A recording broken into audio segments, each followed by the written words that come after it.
echaban agua bendita y se convertía en un objeto algo sagrado.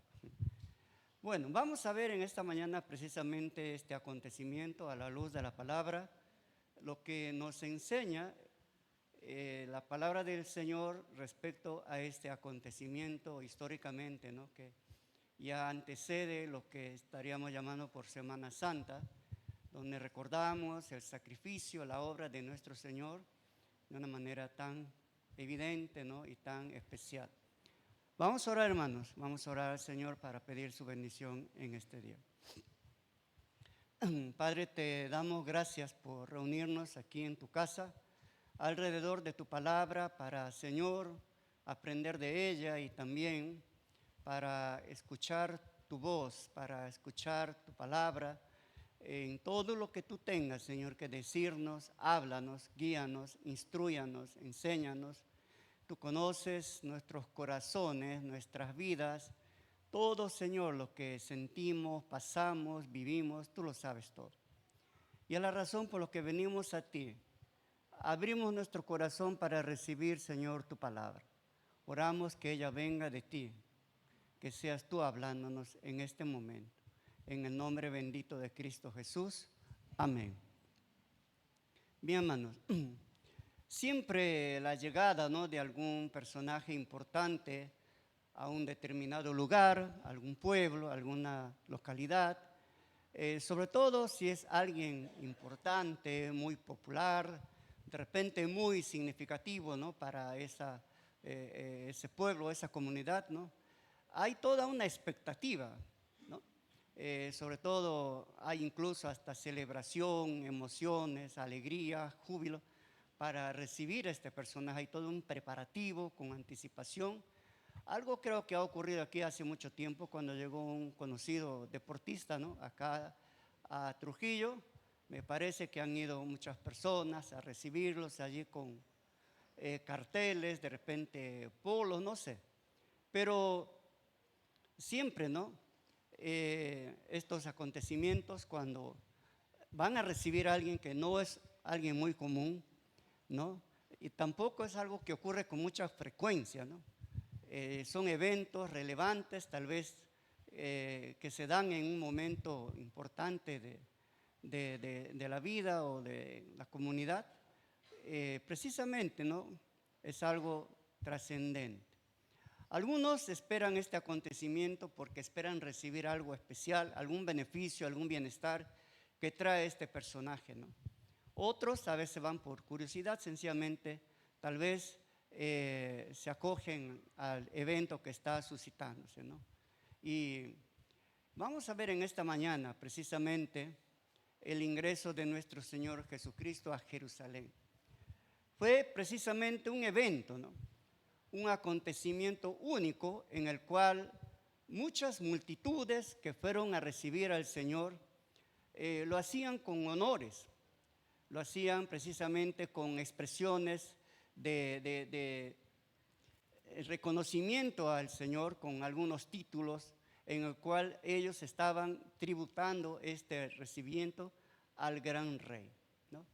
Este acontecimiento que marca precisamente, ¿no?, un nuevo hito en la historia del ministerio del Señor, es días antes de su crucifixión en la cruz, ¿no? Y el pasaje que vamos a ver esta mañana, que vamos a estudiar, es exactamente conocido como la entrada triunfal de Jesús en Jerusalén, ¿no? También es conocido, o se puede decir que se conoce este pasaje como la coronación del Rey verdadero, ¿no? Este acontecimiento histórico, ¿no?, de la entrada del Señor, de esta entrada triunfal, ¿no?, a Jerusalén, es uno de estos pocos acontecimientos o relatos que se dan en la narrativa de los evangelios, que es citado por los 4 evangelistas, tanto Mateo como Marcos, Lucas y Juan. Separan un espacio allí en su redacción para, sobre todo, ¿no?, incluir este acontecimiento, ¿no?, el cual evidencia precisamente la importancia de este acontecimiento. Y es a la vez algo que se observa en sí mismo, la demostración de Jesús como el Mesías esperado, ¿no? Y también cita, ¿no?, aquí la mayor y última presentación de Jesús en público, ¿no? Hay toda una multitud que se acerca allí para recibir.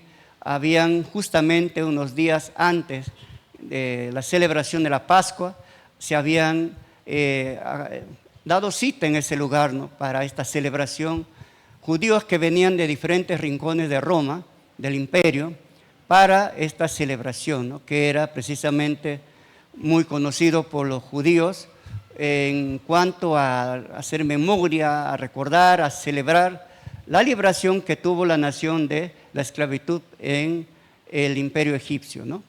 Y habían venido muchas multitudes. Es posible ya que mucha gente había escuchado del Señor, de Jesucristo.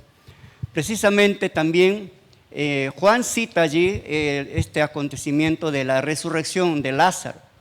Y posiblemente hay muchas personas curiosas, querían conocer a Lázaro, querían ver al Señor por todo este evento que se había dado. Entonces hay toda una multitud allí que se había hecho presente en Jerusalén, pero a la vez cuando ya el Señor está precisamente para hacer su ingreso a Jerusalén, fueron, ¿no?, allí multitudes, menciona la palabra, para dar este recibimiento al Señor. Entonces, yo he titulado al mensaje de hoy como la grandiosa entrada del Rey verdadero, ¿no? Y precisamente vamos a ver aquí tres aspectos que podemos observar, apreciar en este pasaje, ¿no? Tres puntos principales. Para ello les invito a abrir sus Biblias en Lucas, capítulo 19. Y vamos a estar viendo los versos desde el 28 hasta el 42, ¿no? Y en el primer punto que vamos a meditar en esta mañana, está en Lucas 19, versos del 28 hasta el versículo 32. Vamos a ver allí algunos versos, ¿no?, que encontramos en este pasaje. Lucas 19 del versículo 28. Dice la palabra del Señor lo siguiente. Después de contar esta historia, Jesús siguió rumbo a Jerusalén, caminando delante de sus discípulos. Al llegar a las ciudades de Betfagé y Betania, en el mismo monte de los Olivos, mandó a 2 de sus discípulos que se adelantaran. Vayan a la aldea que está allí, les dijo, y al entrar verán un burrito atado que nadie ha montado jamás. Desátenlo y tráiganlo aquí. Si alguien les pregunta por qué desatan al burrito, simplemente digan, el Señor lo necesita. Así que ellos fueron y encontraron al burrito tal como lo había dicho Jesús. Y efectivamente, mientras lo desataban, los dueños le preguntaron, ¿por qué desatan ese burrito? Y los discípulos simplemente le contestaron, el Señor lo necesita. Bien, hasta ahí vamos a ver en este primer punto, hermanos, donde quiero precisamente mencionar aquí a Jesús como el Rey soberano, ¿no? Precisamente este acontecimiento nos da a describir allí estas características que atribuyen a la persona de Cristo como ese Rey soberano, ¿no? El ministerio del Señor estaba llegando ya a su final. Cristo había cumplido plenamente con el programa que el Padre le había asignado o encargado, ¿no? Y llevado a cabo en su totalidad. El Señor, enviado por su Padre, vino a este mundo para cumplir toda una misión, ¿no?, que precisamente tenía como propósito redimir, salvar a la humanidad. Y cuando Él viene, ya tenía todo un programa que tenía que cumplir, tenía toda una misión que llevar a cabo. Y lo había hecho de tal manera, en su totalidad, a cabalidad, pleno, de una forma, bien llevada a cabo, ¿no? Pero ahora solo faltaba llevar a cabo su obra de redención, ¿no? Faltaba cumplir esta misión, el cual implicaba la salvación del hombre, el cual implicaba ir a la cruz, pagar el precio de nuestros pecados y de esta manera salvarnos de la condenación del pecado, librarnos de este terrible mal que llevaría nuestra vida a una condenación y castigo eterno. El Señor vino con esa misión y todo este acontecimiento formaba parte de este evento, salvar al hombre de sus pecados. Así que aquí vemos ya al Señor cumpliendo esta misión, llevando prácticamente a cabo esta parte que implicaba, ¿no?, su propia vida sacrificada en la cruz. Él está aquí haciendo su ingreso a Jerusalén, ¿no? Y en este ingreso, en esta entrada que Él está haciendo, va a evidenciar precisamente, ¿no?, lo que Él es, ¿no? En primer lugar, Él es un rey. Él es recibido allí como un rey. Y antes de eso, podemos citar aquí, ver lo que había acontecido, ¿no? El Señor va y le dice a sus discípulos, vayan y traigan un burrito, ¿no? Los 4 evangelistas citan a este burrito. El único que le cita allí con su mamá, de la burrita, ¿no? El asna, que era madre de este pollino. Los evangelistas mencionan aquí un burrito, un pollino, cría, ¿no?, de un asna, un animalito que no había todavía montado nadie, ¿no? Y precisamente cuando estos discípulos van, el Señor describe de una manera tan, vamos a decir, precisa, exacta, lo que tendrían que hacer y lo que iba a acontecer, ¿no? Y así que Jesús conocía de forma precisa la ubicación de este pollino o cría del asno, ¿no? Y asimismo la disposición de los dueños para acceder a entregar este animalito, ¿no? Y es posible que ellos conocían a Jesús, pero también lo relevante aquí es que la precisión de estos detalles cuando el Señor encarga para traer este animal. Esto nos hace ver, ¿no? No es una casualidad, no es de repente un intento del Señor de ver si algo le va a ir bien o mal, sino Él tenía precisión en su orden, en su encargo a estos discípulos y de lo que iba a acontecer allí. Entonces, ¿qué podemos ver nosotros aquí en esta descripción, en este encargo, ¿no?, en estas palabras que el Señor le dice? Vayan, hagan tal cosa, van a encontrar este animalito allí. Si alguien se acerca, ustedes responden de esta manera. Hay toda una exactitud, hay una precisión, ¿no? Hay prácticamente entonces un conocimiento ya por anticipado de las cosas que iban a acontecer. Entonces, ¿qué podemos observar en este suceso, ¿no? Allí podemos ver una demostración, una evidencia de la omnisciencia divina de Jesús. Él era y es omnisciente, porque Él es Dios en primer lugar, y conoce todas las cosas, todos los sucesos que pasan y van a suceder, ¿no? Él sabía exactamente lo que iba a acontecer, así que al encargar a sus discípulos no le hace de repente al azar, sino Él ya con precisión de todos estos detalles les envía y sucede tal cual como el Señor lo había descrito, lo había mencionado. Hermanos, algo aquí que nosotros podemos en esta mañana recordar, traer a nuestra memoria, entender y conocer y también de alguna manera, ¿no?, corroborar respecto a la persona y al carácter de Cristo, ¿no? Él es Dios. Él conoce nuestros pensamientos, nuestras acciones, todo lo que hacemos, aún en lo más íntimo de nuestra vida. Él lo sabe todo. Él es omnisciente, lo conoce y lo sabe todo, ¿no?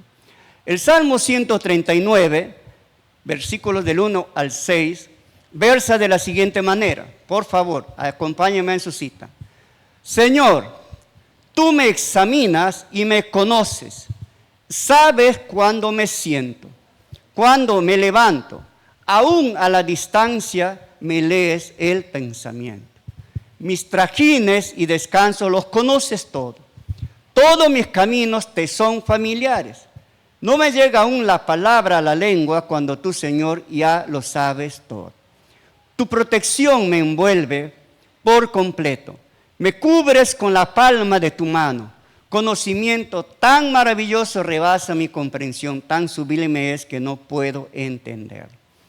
Entonces, hermanos, podemos apreciar aquí en este relato, ¿no?, que el Señor, ya al encargar aquí a sus discípulos lo que ellos tendrían que hacer, Él está expresando, demostrando que Él es un ser omnisciente. Él es Rey, Él es Dios, ¿no? Él es una persona que conoce y sabe todo lo que está aconteciendo. Pero además podemos ver en estos versos, ¿no?, algo más de esta atribución que tenía el Señor. Él es soberano, ¿no? En este tiempo iban a ocurrir algunos sucesos muy importantes con respecto a la salvación del hombre. El Señor venía con una misión. Él tenía un plan, un propósito al venir a este mundo, pero también en esto implicaba su propia vida, ¿no? Al entregar Él su vida, precisamente yo había mencionado días antes a sus discípulos, voy a Jerusalén, voy allí para entregar mi vida, voy a morir, voy a dar mi vida en rescate de ustedes. Aunque los discípulos, un poco consternados, no entendían, tal vez no comprendían a precisión lo que el Señor les mencionaba, pero el Señor ya sabía todo lo que le iba a acontecer al descender a Jerusalén. Él sabía que Judas le iba a entregar, él sabía toda esta turba que allí vienen, en primer lugar, lo aclaman, lo adoran, ponen palmas, mantos, posteriormente le iba a crucificar. No, lo iba a pedir a gritos, así como gritaban Hosana, bendito el que viene posteriormente, iban a gritar crucificar. Él conocía todo. Él sabía todos estos hechos que iban a pasar, así que nada se le escapaba a él de las manos. Él era soberano, es soberano hasta hoy, ¿no?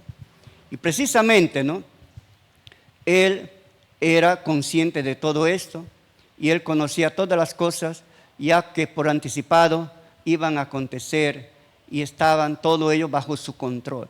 No es que al Señor por allí le sorprendieron, no es que por allí ocurrieron cosas que estaban fuera de su control, como que él había perdido el control al ser llevado, al ser tomado como, lo tomaron prisionero. No, todas estas cosas, él sabía lo que iba a acontecer y él estaba en el control de todo. Así que sencillamente el Señor permite que todos estos acontecimientos sucedan tal como ya estaba de alguna manera, ¿no?, previsto que iba a suceder, y el Señor aquí encaminado va a cumplir su misión, ¿no? Entonces podemos ver aquí, hermanos, ¿no?, precisamente en todo este relato, tanto como el Señor al enviar a sus discípulos para traer este animalito, ¿no?, el enviado de sus discípulos por el animal precisamente es una evidencia de su deidad, ¿no?, puesto que Él sabe cómo actuar ante cada una de sus criaturas, sabe cómo utilizarlos, cómo de alguna manera, ¿no?, reorientarlos para que Él lleve a cabo sus propósitos y planes. Entonces, al Señor no es que sucedan cosas que Él no conoce, Él no sabe, sino que Él soberanamente tiene el control de todo. Él conoce, Él es omnisciente. Y podemos traer, hermanos, aquí a nuestra reflexión en esta mañana. Dios conoce quiénes somos, lo que hacemos. Él sabe lo que estamos pasando, sabe nuestros temores, conoce nuestras preocupaciones, nuestras angustias, nuestro dolor, también los desafíos que enfrentamos, nuestras alegrías que pasamos. Todas estas cosas se lo conoce y todo lo que acontece en este mundo están en su control. Probablemente nos aterra, nos asustan anuncios de repente de algunos fenómenos climáticos, sobrenaturales. Mucha gente se prepara y comienza a amontonar ya sacos de arena en su puerta. Otros por allí mandan a arreglar el techo, otros están preocupados por el calor. Hay tantas cosas que a nosotros un poco nos angustian. Alguna enfermedad, alguna noticia por allí que nos da el médico, o algo que nos a veces saca del cuadro de nuestra tranquilidad y precisamente pasa algo que está tal vez fuera de lo que nosotros no teníamos quizás pensado que iba a suceder. Entonces, todas estas cosas Dios los conoce, incluso lo que nos va a acontecer, ¿no? Precisamente por ello, hermano, nosotros tenemos que tener esa comunión con el Señor, buscar esa relación, estar cerca de Él, llevarle a Él nuestras cargas, nuestras preocupaciones, orar y precisamente llevar a Él todo lo que nosotros estamos pasando, para que nos guíe, nos ayude, nos dirija, sabiendo que Él tiene el control de todo y Él conoce y es consciente de todo lo que nos ocurre, ¿no?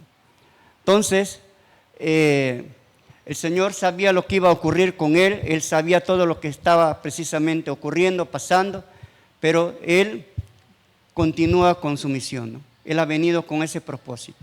Vamos a ver los siguientes versos ya en el segundo punto. Jesús es un Rey Redentor, ¿no? Precisamente en los versos que continúan,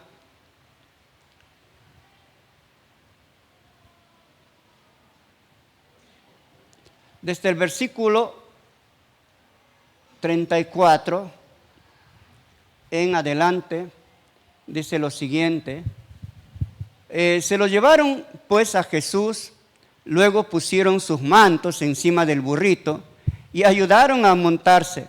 A medida que avanzaba la gente tendía sus mantos sobre el camino.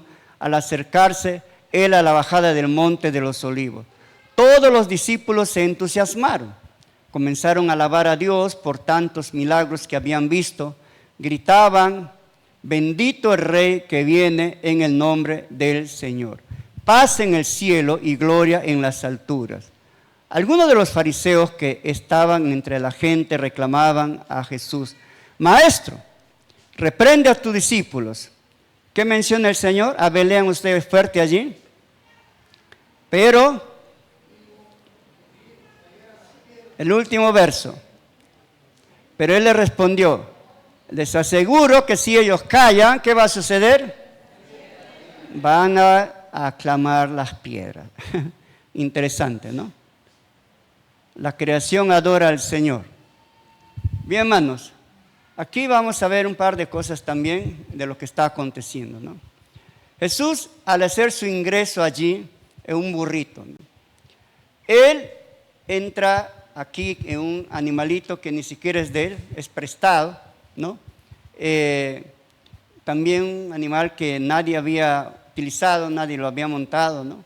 Algo que los judíos precisamente tomaban muy en cuenta era eso, ¿no? Que los animales que eran para ser sacrificados, ¿no? Precisamente tenían que tener todos esos detalles en cuenta.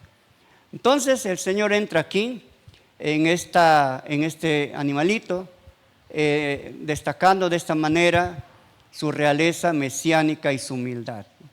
Este acto evidencia precisamente algo tan importante, ¿no? Que es citado por los otros evangelistas, tanto Mateo como Marcos y Juan, citan precisamente este ingreso del Señor en este animal, ¿no? Que es una profecía que se está cumpliendo precisamente con este ingreso del Señor. Abran sus Biblias en Zacarías y vamos a ver allí el verso, Zacarías 9 y el versículo 9. Lean conmigo, por favor, hermanos, para de alguna manera participar en esta mañana. Yo sé que el calor por allí un poco nos agobia. Vamos a leer este verso. Zacarías 9, versículo 9. Por favor, lean conmigo. Amén. Ya. ¿Ya lo tienen? A ver. 1, 2, 3. Lean, por favor.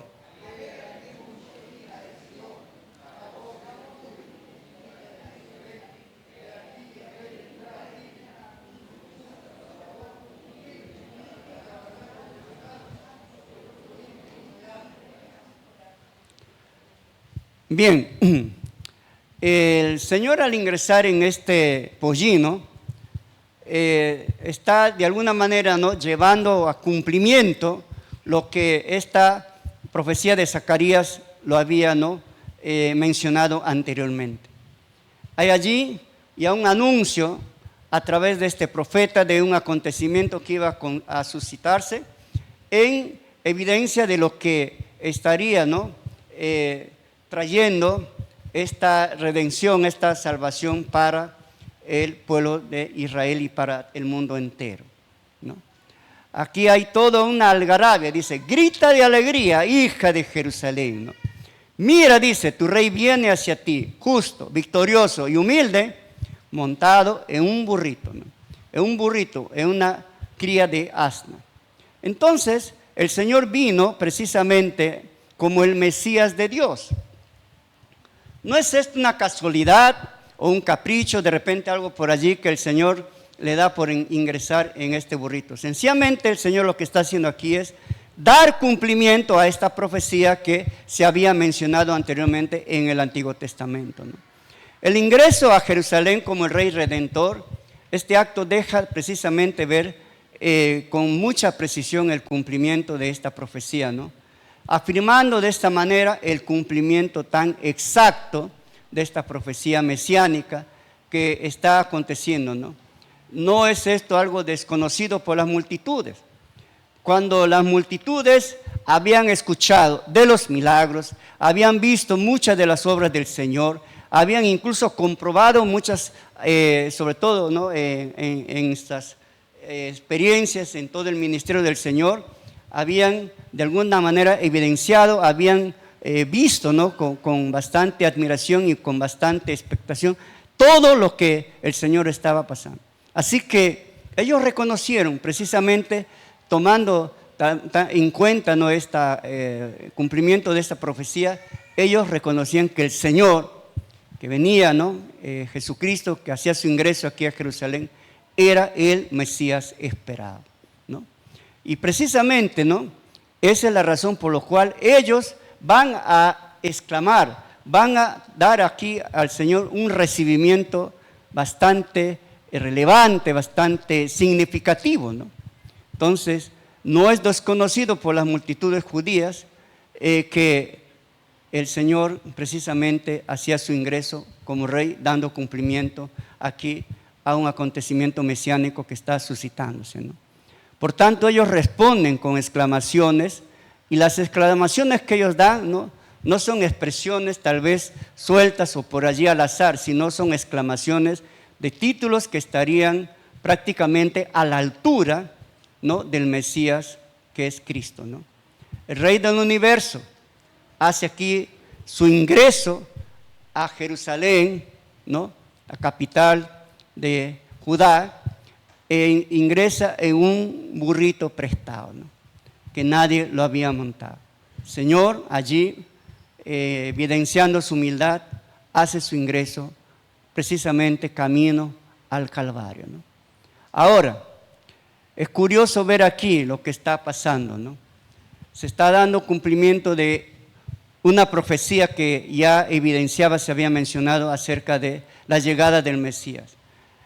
Toda esta multitud que estaba allí comenzaron a dar recibimiento al Señor, ¿no? Los judíos, sus discípulos colocan unos mantos allí en el burrito, hacen subir al Señor, el Señor comienza a ingresar aquí a Jerusalén.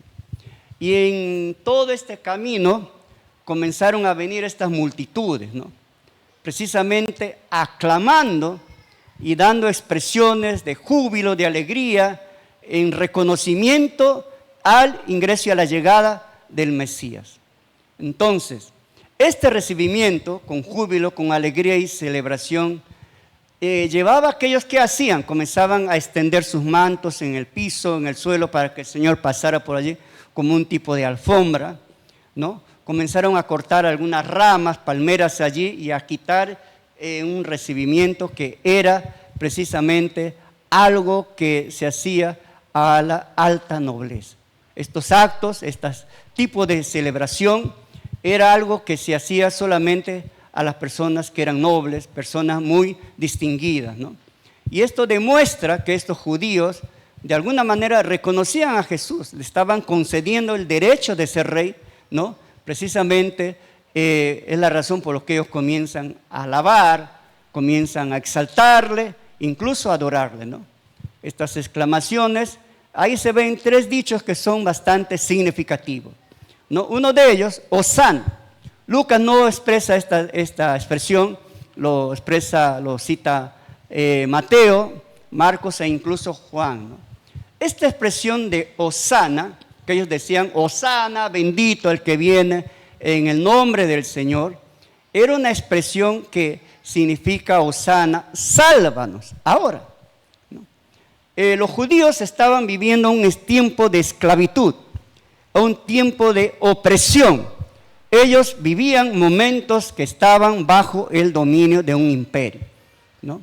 Esta nación que gustaba, siempre estaba muy, de alguna forma, ¿no?, deseosa de ser una nación libre, porque ellos recibieron por parte del Señor su territorio, su terreno, y allí comenzaron a vivir una vida ya de manera independiente del dominio y gobierno de otros pueblos. Era una nación libre, ¿no? Por tanto, ellos deseaban y aspiraban esto. ¿Y quién quiere vivir esclavizado? Nadie.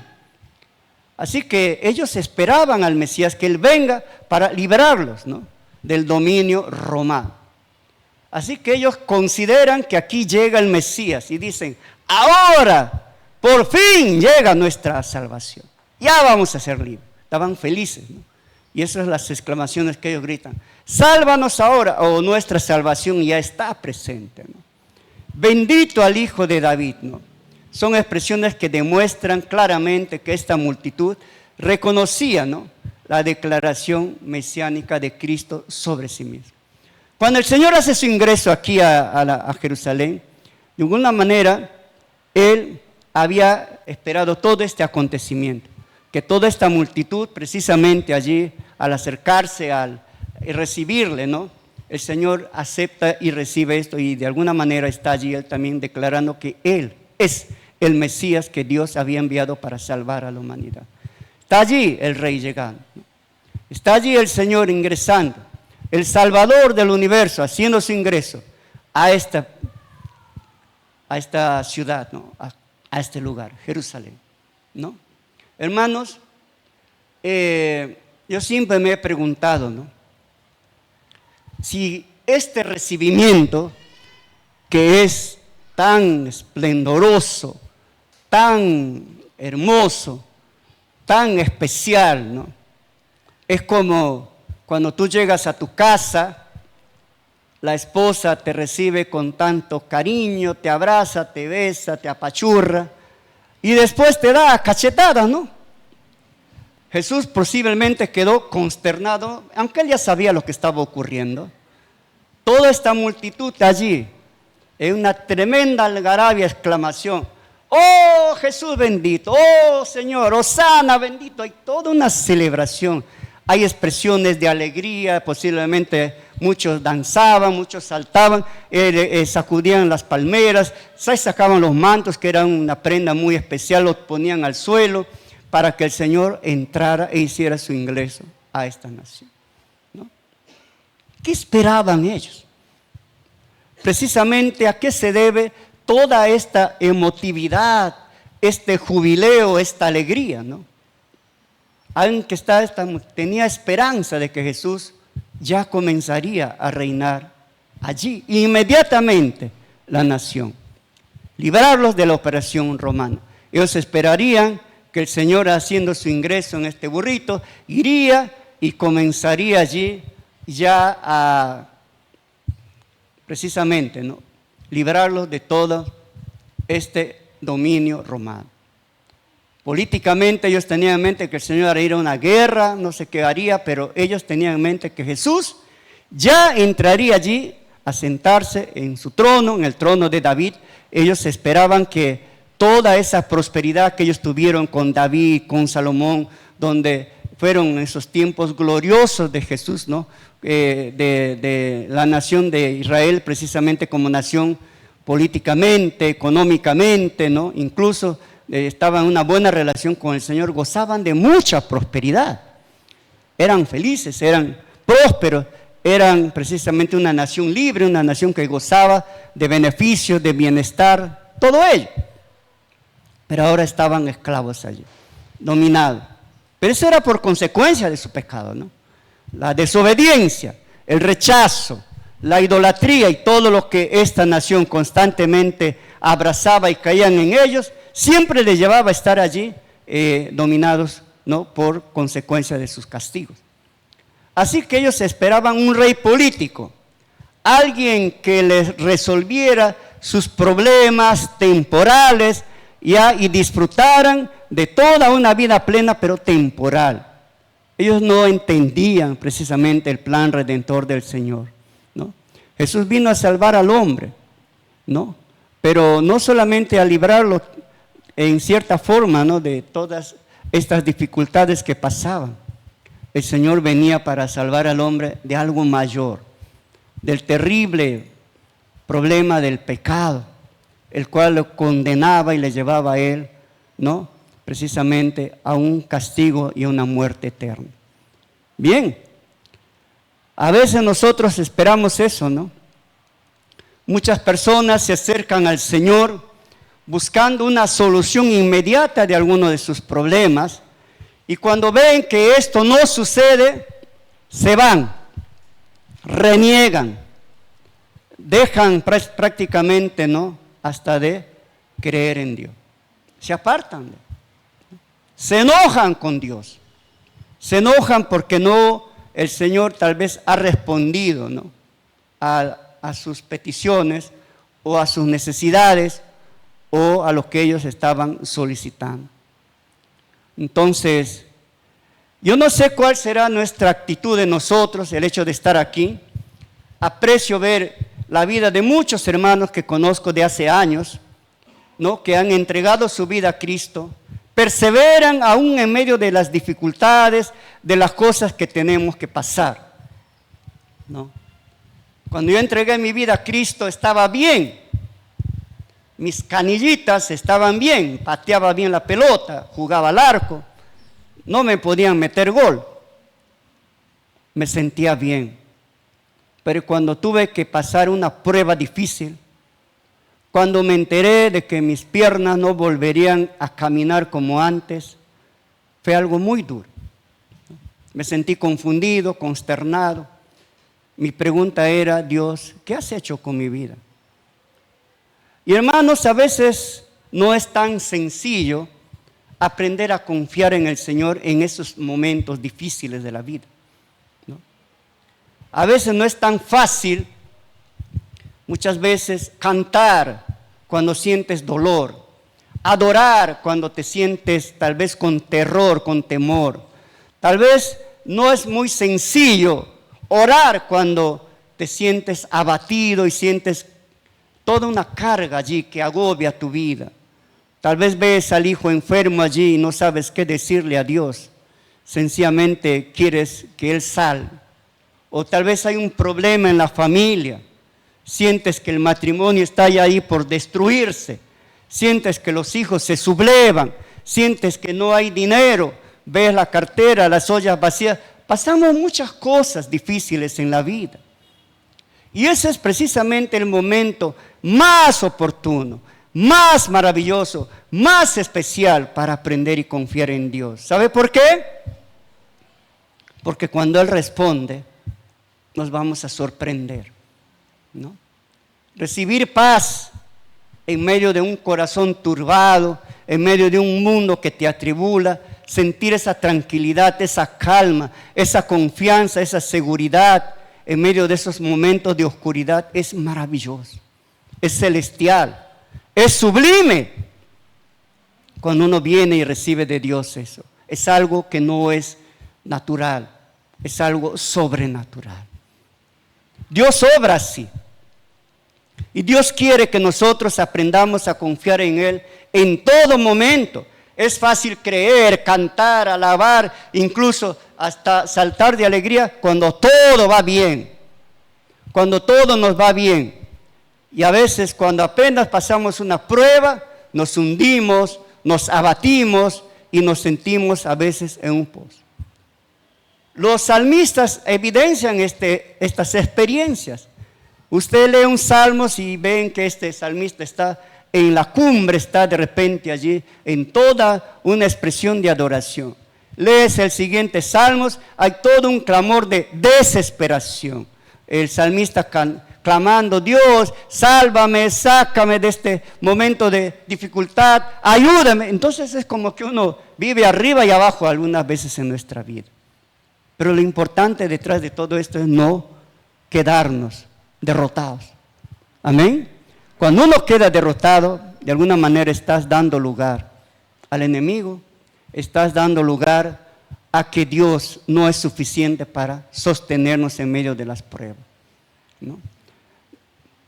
He visto algunas de estas películas en el tiempo de la persecución de Hitler, ¿no? Hay una mujer conocida como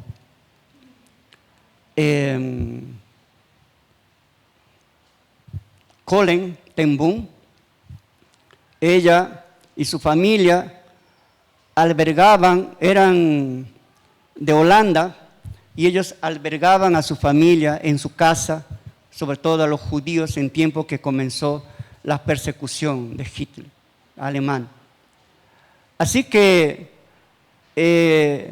por esta solidaridad que ellos tenían, porque eran una familia cristiana, toda la familia, padre, hijas, hijos, algunos quedaron libres, son llevados como ya esclavos para prisioneros allí, y precisamente Colleen con su hermana son llevados a un campo de concentración.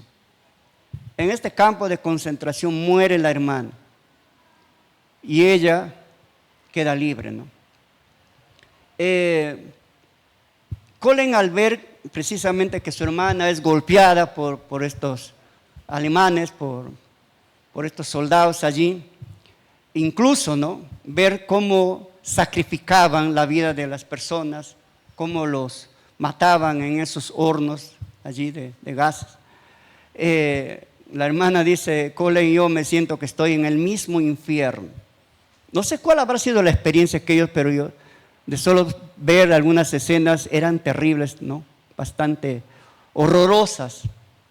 Yo me preguntaba si yo hubiera sido capaz de soportar eso, ¿no?, y mantener firme mi fe. Pero allí vemos cómo Dios le sostiene a estas dos mujeres allí. Ella muere alabando al Señor, su hermana, y ella sale libre, ¿no?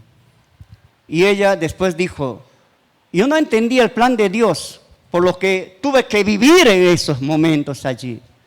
No era sencillo ver ver a su hermana maltratada, golpeada, allí que lo sacaron sangrando del campo, ver incluso morirle allí por tanta miseria que ellos pasaban, ¿no? Tomaban un poco de sopa y un pedazo de pan al día, todo el día esa comidita, y sufrir horrores allí de esa presión.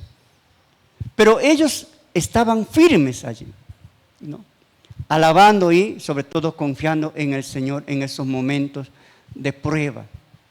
Así que, hermanos, nosotros tenemos que sostenernos así, ¿no? Podemos pasar dificultades en la vida, pero lo importante es mantenernos fieles y firmes ante toda esta situación. Precisamente, ¿no?, el Señor, cuando llega, hace su ingreso aquí a Jerusalén, Él venía para redimir. Estas expresiones, de alguna manera, estaban declarando el plan de salvación del Señor. Él era un redentor. Él venía a salvar. Cuando los judíos decían, quizás, tal vez no entendiendo a plenitud esta expresión, Hosana, sálvanos, Él venía a salvar al hombre de su pecado, a salvar al hombre de su miseria, de la condenación, de la muerte eterna, a salvar al hombre de todo lo malo que el hombre podía pasar por consecuencia de sus pecados y de su apartamiento, ¿no? Entonces, para finalizar, ¿no?, citado allí los versos donde Jesús prácticamente, ¿no?, expresa algo hermoso, ¿no? En el último verso podemos ver allí precisamente en Lucas 19, los últimos versos, 41 y 42.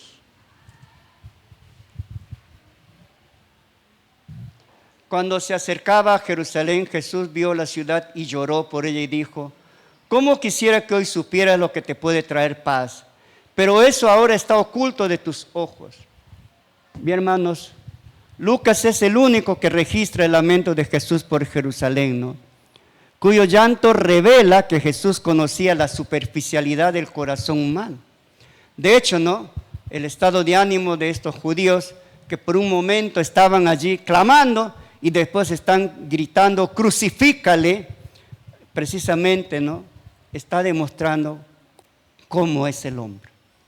Yo espero que nosotros no estemos renegando después del Señor, o tal vez enojándonos con Dios cuando no vemos tal vez respuesta a alguna de nuestras motivaciones o deseos, ¿no?, sino que nos mantengamos firmes hasta el final. Jesús es un rey compasivo. Jesús es un rey precisamente, ¿no?, soberano. Él es redentor, pero Él también es un rey compasivo. La compasión de Dios hace que Él vino a este mundo. Extendió su mano al hombre para redimirlo, para salvarlo, ¿no? Aunque la ceguera espiritual de la nación de Israel llevó, ¿no?, precisamente a que el Señor derramara sus lágrimas. Él vio a un pueblo allí cegado, duro de corazón, duro de servir, que no estaba dispuesto a quebrantarse o a entregar su vida al Señor, ¿no? Pero el Señor, ante todo esto, Él está presto a salvarnos. Su amor, ¿no?, su misericordia, manifiesto en compasión, ha hecho que Él venga a este mundo.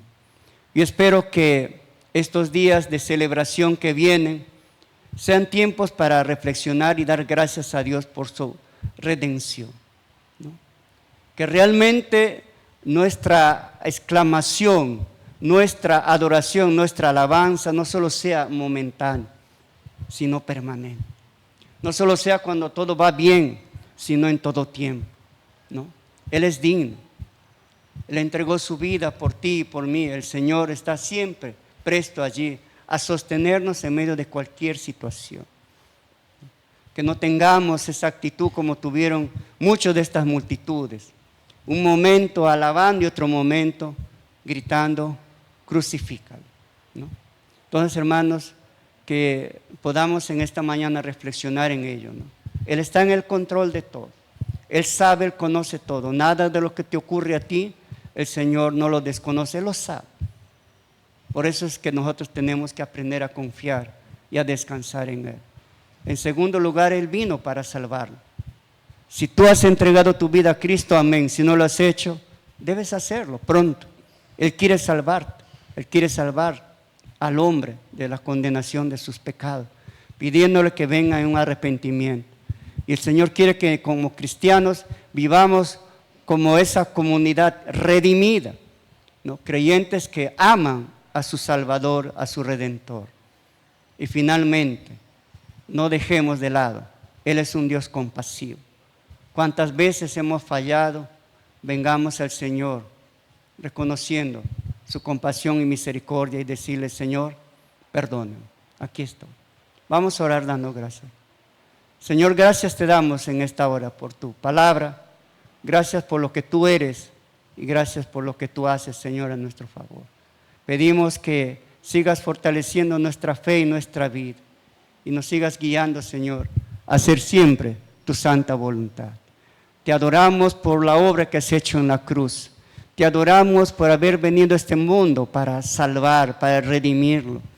Te adoramos, Señor, por lo que tú eres, un Dios soberano, que tienes el control de todo, un Dios compasivo, que realmente has dado tu vida por amor y por compasión a esta humanidad. Te damos gracias por ello.